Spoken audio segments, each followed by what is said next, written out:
Rainbow तो जानते हो नेचुरल प्रिज्म्स होती है जहाँ पे मतलब डिस्पर्शन ऑफ सनलाइट होती है ना। रेनबो जो दो टाइप का मिलता है, एक होता है प्राइमरी रेनबो, एक होता है सेकेंडरी रेनबो। रेनबो का डायग्राम देखोगे तो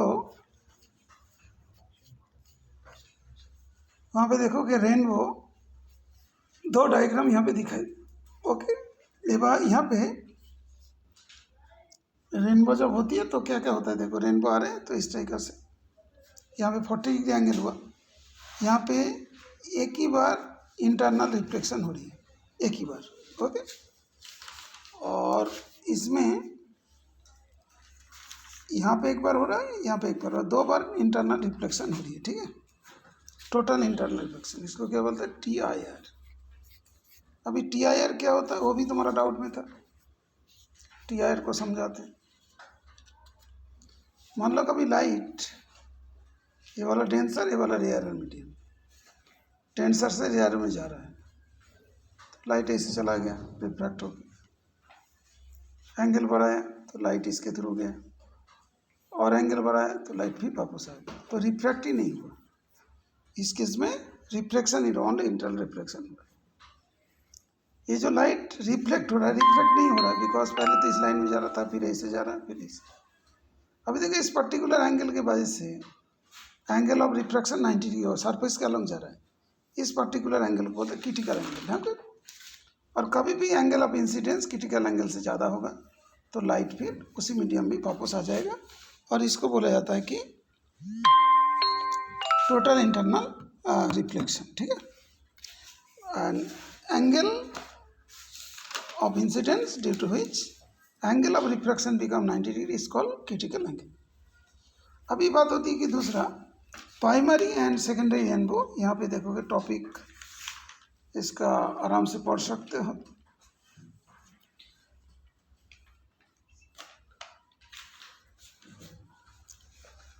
ये देखो प्राइमरी रेनबो जो लिखा है,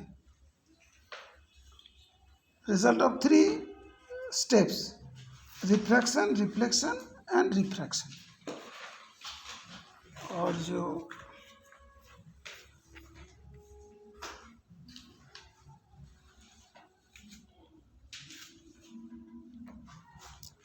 यहाँ पे देखो दिखा है, when the light rays undergoes 2 internal reflection inside a raindrop instead of 1, as in primary rainbow, the secondary rainbow is formed. It is due to 4 steps of process। Because यहाँ पे इन रिफ्लेक्शन दो बार होता है और इंटेंसिटी रिड्यूस हो गया, तो बार बार उसमें रिफ्लेक्ट हो रहा है, तो उसकी वजह से इसमें क्या होता है, इंटेंसिटी घट जाती है। ओके, फेंटर होता है, और प्राइमरी में एकदम क्लियर रहता है। ओके, अच्छा,